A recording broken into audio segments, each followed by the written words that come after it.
नमस्कार मित्रों, कैसे हैं आप सभी। आशा करते हैं आप सभी अच्छे होंगे और स्वस्थ होंगे। तो रेलवे द्वारा पूछे गए कब से कब तक 1992 से कब से 1992 से और 2018 तक के जो भी महत्वपूर्ण साइंस के जो क्वेश्चन थे, विज्ञान के जो भी प्रीवियस ईयर क्वेश्चन थे आरआरबी रेलवे द्वारा पूछे गए, वो मैं आपको इसमें करवाने वाला हूँ। डेली मैं आपको 100 क्वेश्चन करवाऊंगा।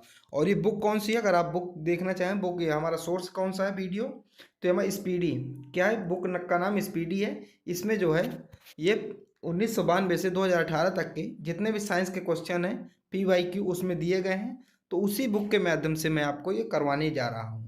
तो ठीक है, जुड़ जाइएगा हमारे साथ। इसके अलावा हिस्ट्री भी हमारी PYQ, जैसे प्राचीन भारत के इतिहास वहाँ पढ़ा है, तो आप उसको भी आप वीडियो को देख सकते हैं। इसके साथ ही हमारी जो है जियोग्राफी की प्लेलिस्ट भी चल रही है रेलवे वालों के लिए, तो वो भी आप उसमें जुड़ के हमारी यूट्यूब चैनल से उसका भी आप आनंद ले सकते हैं, पढ़ सकते हैं फ्री ऑफ कॉस्ट। जैसा कि मैंने पहले बताया आपको, मैं 100 क्वेश्चन इसमें करवाऊंगा। ठीक है, तो हमारा पहला प्रश्न है, एनेलिडा ग्रुप में मुख्यतः कौन सा जंतु आते हैं। तो कौन से जंतु आते हैं एनेलिडा ग्रुप में मुख्यतः। तो इसका सही उत्तर क्या होगा हमारा, इसका हमारा सही उत्तर हो जाएगा जोंक और केचुआ। क्या हो जाएगा, जोंक और केचुआ आते हैं। अगला प्रश्न है, आर्थ्रोपोडा ग्रुप में मुख्यतः कौन कौन से जंतु आते हैं। तो जो आर्थ्रोपोडा है उसमें कौन कौन से जंतु आते हैं मुख्यतः, तो देख लेते, तिलचट्टा हो गया, मच्छर, खटमल और मक्खी। अगला प्रश्न है हमारा, मोस्कलका ग्रुप के अंतर्गत मुख्यतः कौन कौन से जंतु या कीट आते हैं। तो घोंघा हो गया और सीपी इसके अंतर्गत आते हैं। अगला प्रश्न हमारा, इकाइनोड्रेमटा संघ के अंतर्गत मुख्यतः कौन कौन से जंतु आते हैं। तो तारा मछली और ब्रिस्टल मछली आती हैं, ब्रिटिल मछली। अगला है, मनुष्य का पाचन क्रिया का प्रारंभ कहाँ से होता है। तो मनुष्य की जो पाचन क्रिया का प्रारंभ जो मुख से ही होता है। कहाँ से होता है, मुख से होता है। इसका हमारा इसका सही उत्तर हो जाएगा। अगला प्रश्न है, शिराएं द्वारा कौन सा रक्त प्रवाहित होता है। तो शिराओं द्वारा में कौन सा रक्त प्रवाहित होता है। तो अशुद्ध रक्त प्रवाहित होता है। यह आपको विशेष रूप से याद रखना है। अगर धमनी में पूछे तो धमनी में दोस्तों जो है शुद्ध रक्त प्रवाहित होता है, और धाराओं में सॉरी शिराओं में पूछे तो अशुद्ध रक्त जो है प्रवाहित होता है। अगला है, कौन सा विटामिन जल में घुलनशील है। तो कौन सा विटामिन जल में घुलनशील है। तो विटामिन बी और सी ऐसे विटामिन हैं जो जल में घुलनशील होते हैं। ठीक है, अगला है, और सोडियम का कार्य क्या है। तो सोडियम का कार्य आपको बताना कि सोडियम का कार्य क्या है। तो सोडियम का कार्य क्या है, यह रक्त दाब नियंत्रित करने में सहायक होता है तथा जल का संतुलन बनाए रखता है। तो इसका काम होता है सोडियम का, ये आपको विशेष रूप से याद रखना है। ठीक है, अब आप यहाँ पे देख सकते हो क्या लिखा है, आरआरबी चेन्नई, किसमें, आरआरबी चेन्नई 1992 में पूछे गए, यानी कि चेन्नई जोन में पूछे गए थे आरआरबी 1992 में। ये महत्वपूर्ण क्वेश्चन साइंस के। ठीक है, तो पूछा गया पोटेशियम का काम क्या होता है। तो पोटेशियम का कार्य क्या होता है ये पूछा गया है। ठीक है, तो पोटेशियम का कार्य क्या होता है, यह हृदय की धड़कन एवं नाड़ी संस्थान के कार्यों को संचालित करता है।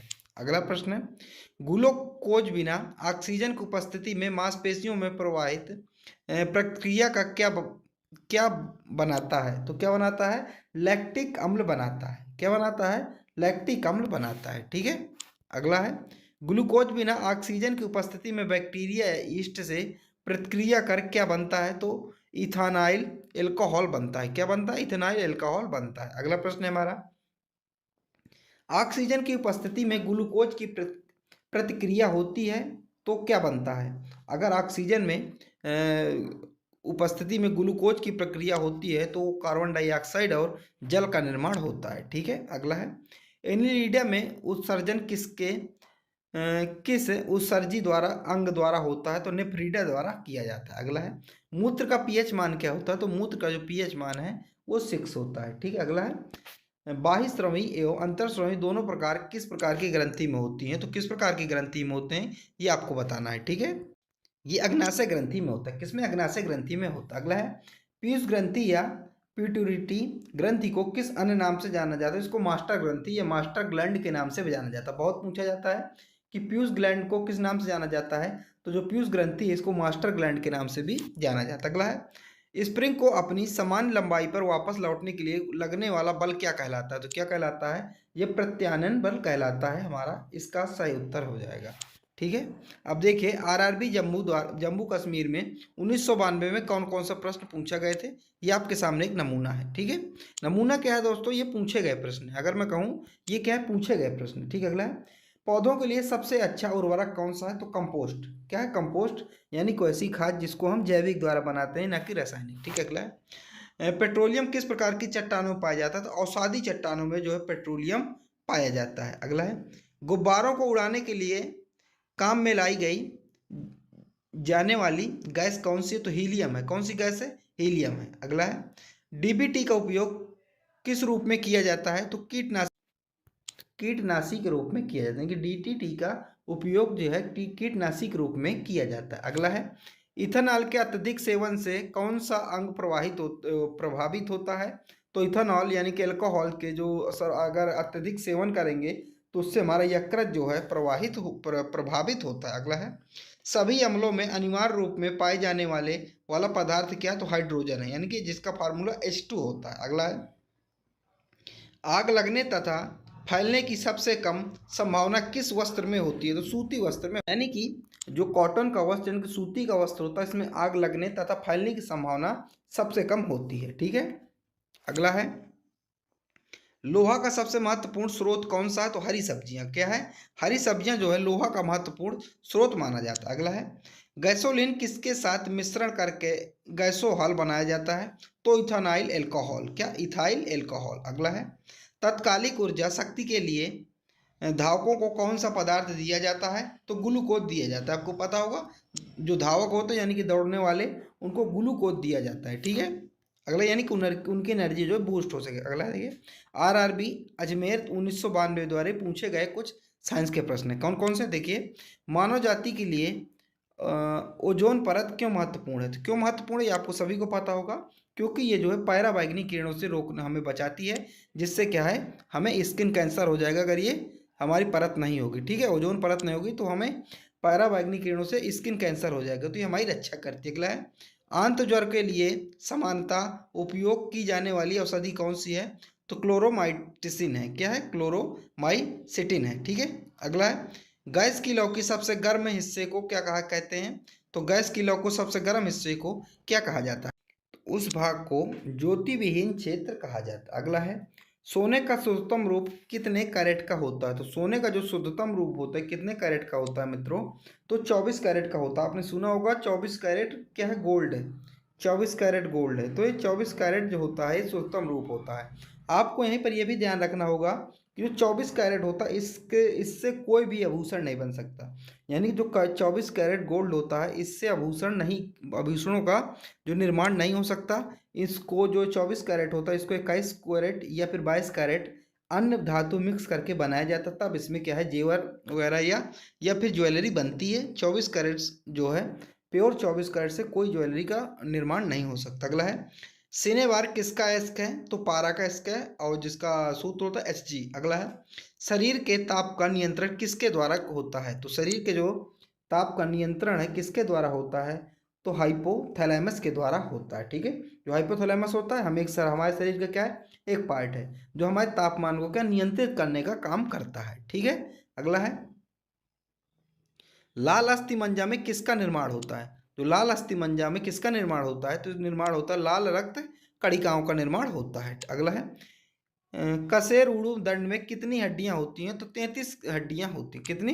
33 हड्डियां होती हैं। अगला है बीसीजी का पूरा नाम क्या है? ये आपको बता। अगला प्रश्न है हमारा बीसीजी का पूरा नाम क्या है? तो जो बीसीजी है उसका पूरा नाम है बैसिलियस कैलेमेटे और ग्यूरिन इसका पूरा नाम है। ठीक है, अगला है एथलीट फुट नामक रोग किससे होता है? तो कवक द्वारा होता है। किससे होता है? एथलीट फुट जो नामक रोग है ये कवक द्वारा होता है। अगला है दमा जिसे अस्थमा कहा जाता है नामक रोग किससे होता है? जो दमा यानी कि अस्थमा जो है रोग है किसके द्वारा होता है? ये भी कवक के द्वारा होता है। ठीक है, अगला है फाइलेरिया नामक रोग किसके कारण होता है? तो कृमि के कारण यानी कि वर्म के द्वारा जो है फाइलेरिया नामक रोग होता है। अगला है जब एक वस्तु की गतिक ऊर्जा दुगनी की जाती है तो उसकी गतिक ऊर्जा बढ़ जाती है। तो उसकी गतिक ऊर्जा कितने % बढ़ जाती है? कितने गुना बढ़ जाती है? तो 4 गुना बढ़ जाती है। ठीक है, अब अगला है आरआरबी कोलकाता 1992 में पूछा गया प्रश्न। कौन कौन से प्रश्न पूछे गए थे? देखिए सूत्र कणिका को अन्य नाम से भी जाना जाता है, वह है तो अन्य नाम उसका क्या है, तो माइटोकॉन्ड्रिया उसको कहा जाता है। ठीक है, क्या कहा जाता है, माइटोकॉन्ड्रिया उसको कहा जाता है। अगला है, बट वृक्ष पादपों को के किस वर्ग में आता है। तो जो बट वृक्ष हैं ये पादप है, किस वर्ग में आते हैं, किस समूह में आते हैं, तो अवृतबीजी में आते हैं। ठीक है। अगला है, flame of the forest, one की ज्वाला का अर्थ क्या है।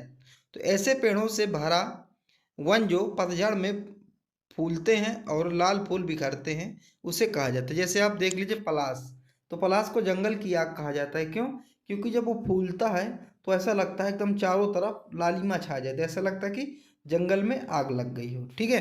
अगला है, पेनिसिलिन किससे बनाया जाता है। तो कवक द्वारा बनाया जाता है। किससे, कवक द्वारा बनाया जाता है। अगला है, लाइकेन को दो जीवधारियों का सहयोगी सहचर समझा जाता है। वह दो जीव कौन कौन कौन से हैं। तो एक शैवाल है और एक कवक है। अगला है, आमतौर पर संश्लेषित वृद्धि माध्यम और बेकरी में काम में लाया जाने वाला एगार किससे प्राप्त होता है। शैवाल से प्राप्त होता है। अगला है, लौंग किससे प्राप्त होती है। तो पुष्पकली से। जो लौंग है ये पुष्पकली से प्राप्त होता है। आप लोग नेट में क्या कीजिएगा, लौंग को सर्च कीजिएगा, ये क्या पुष्पकली से ऐसे प्राप्त होती है लौंग। ठीक है।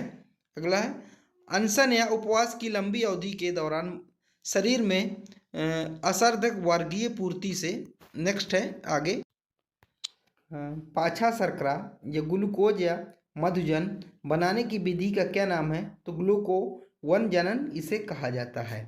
अगला है, सभी जीवधारियों में पाए जाने वाला कौन सा यौगिक है जिसमें भरपूर मात्रा में फास्फोरस पाया जाता है। तो न्यूरिक अम्ल इसे कहा जाता है। ठीक है, इसको आप लोगों को क्या करना है, विशेष रूप करके याद रखना है। अगला है, भारत में केंद्रीय धान अनुसंधान केंद्र कहाँ है। तो कटक में है। और कटक कहाँ है, ये कटक भारत के उड़ीसा राज्य में। अगला है हमारा, आरआरबी चंडीगढ़ 1993 में पूछे गए कुछ प्रश्न। देखिए कौन कौन से पूछे गए थे। किस वैज्ञानिक को प्रकाश संश्लेषण पर कार्य करने के लिए नोबेल पुरस्कार मिला है। तो मेलवन कैलिवन को मिला है। किसे मिला है, मेलवन कैलिवन को मिला हुआ है। अगला है, किस पदार्थ के संचयन में से मांसपेशी में थकावट पैदा होती है। तो किससे ऐसा होता है। तो लैक्टिक अम्ल में होता है। किसमें, लैक्टिक अम्ल में।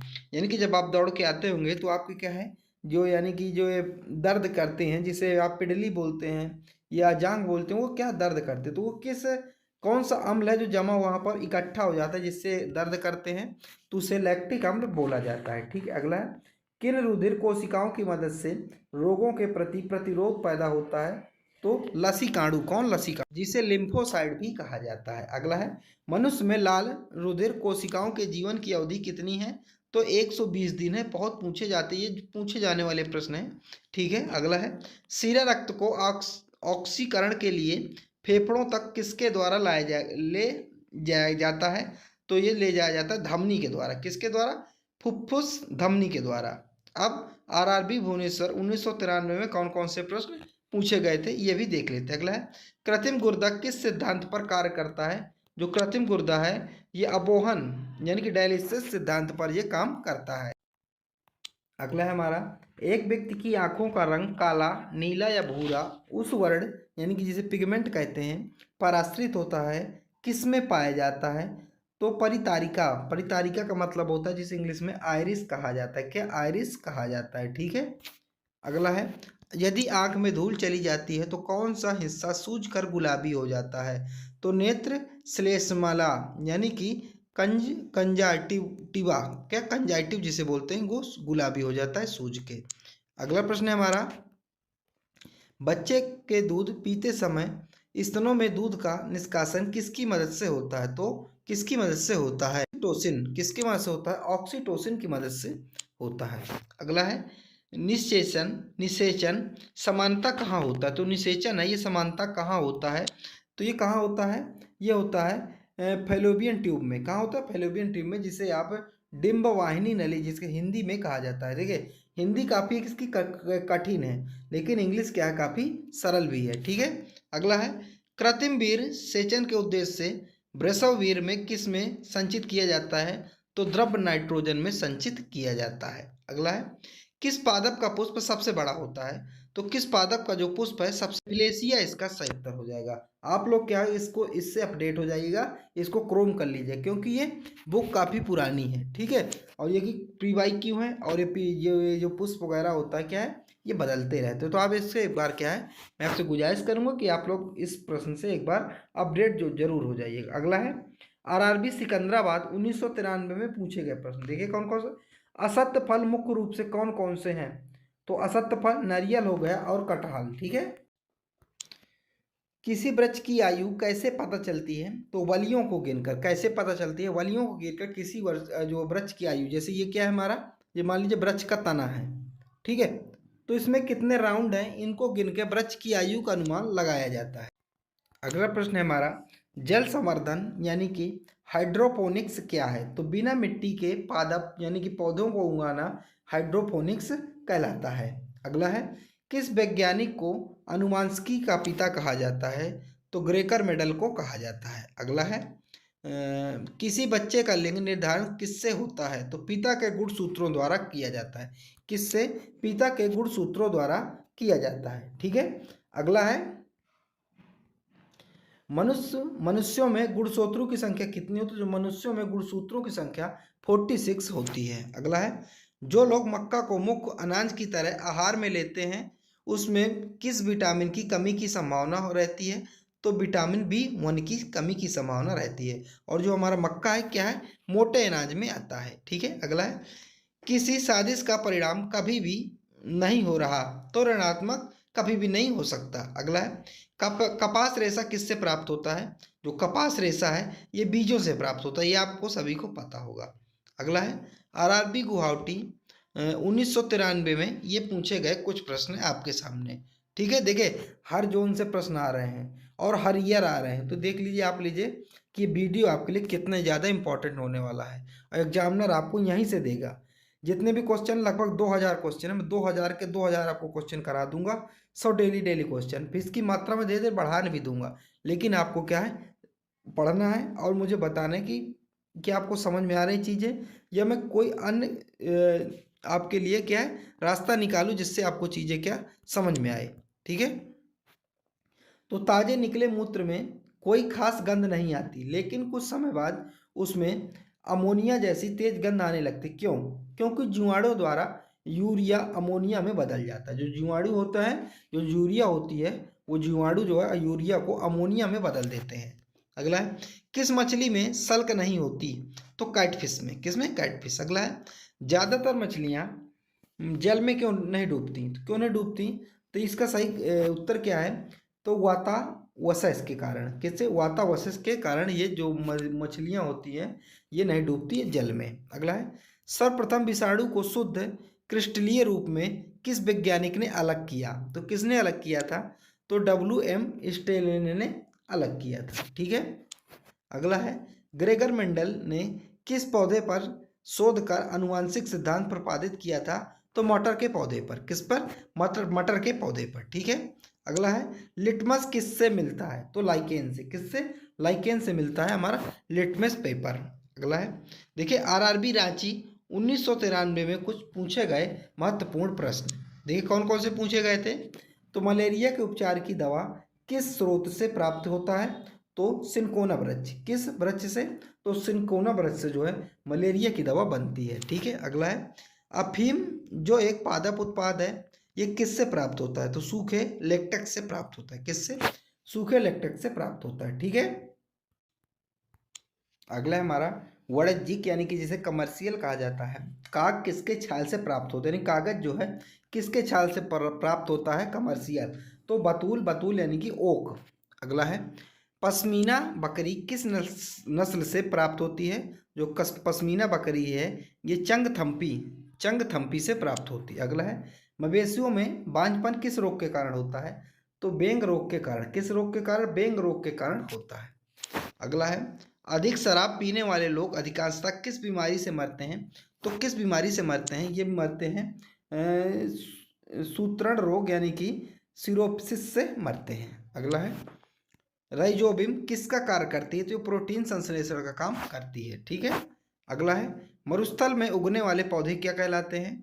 तो मरुद्भिद कहलाते हैं। क्या कहलाते हैं? मरुभिद कहलाते हैं। अगला है, देखिए आरआरबी कोलकाता 1994 में पूछे गए प्रश्न, कौन कौन से प्रश्न पूछे गए थे? देखिए भोपाल में 1984 में जो गैस लीक हुई थी वह कौन सी गैस थी? तो मिथाइल थी। कौन थी? मिथाइल आइसोसाइनाइड थी। ठीक है।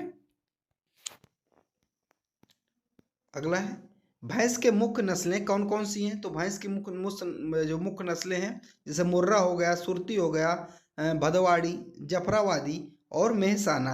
अगला है, केंद्रीय बकरी अनुसंधान संस्थान की स्थापना कहाँ की गई थी? तो कहाँ की गई थी?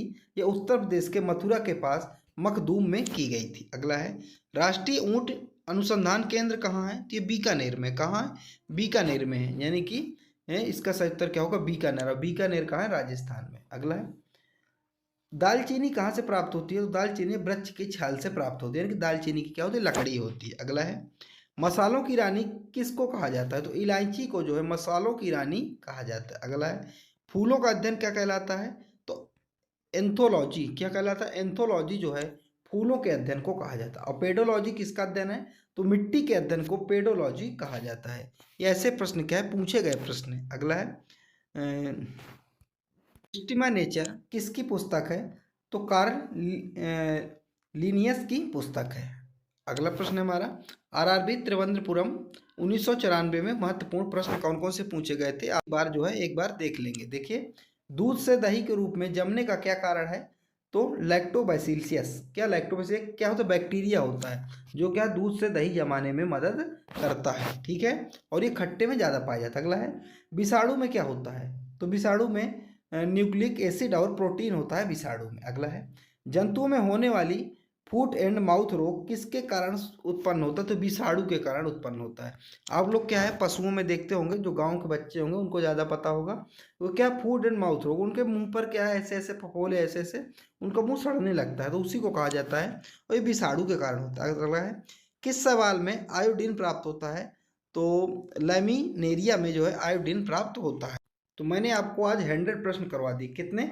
आपको मैंने 100 प्रश्न करवा दिए। और ये 100 प्रश्न कब से कब तक के हैं? ये ऐसे प्रश्न हैं जो 1992 से और 2018 तक लगभग 27 वर्षों के पूछे गए प्रश्न मैं आपको इसी वीडियो में, यानी कि वीडियो पर बाय डे मैं आपको लेकर आऊँगा। डे बाय डे हर एक वीडियो लेकर आऊँगा। या किसी कारणवश अगर एक वीडियो नहीं आ पाती तो उसका आप लोग शोक मत कीजिएगा, अगला वीडियो नेक्स्ट दिन आ जाएगा। लेकिन आपको लगभग 2000 प्रश्न होंगे इसमें। कौन से बुक में जो है 2000 प्रश्न है। 2000 प्रश्न मैं आपको पूरे करवा दूंगा। ठीक है। ये साइंस के प्रश्न है, मैं आपको फिर एक बार फिर बता दूं, ये साइंस के ऐसे प्रश्न है जो 1992 से लगभग 2018 तक के परीक्षाओं में रेलवे में पूछे गए प्रश्न है। ठीक है। तो आप लोगों को पढ़ना है और अपनी तैयारी को क्या है बेहतरीन बनाना है। चलिए मिलते हैं अगले वीडियो पर। जब तक ले जय हिंद, जय भारत।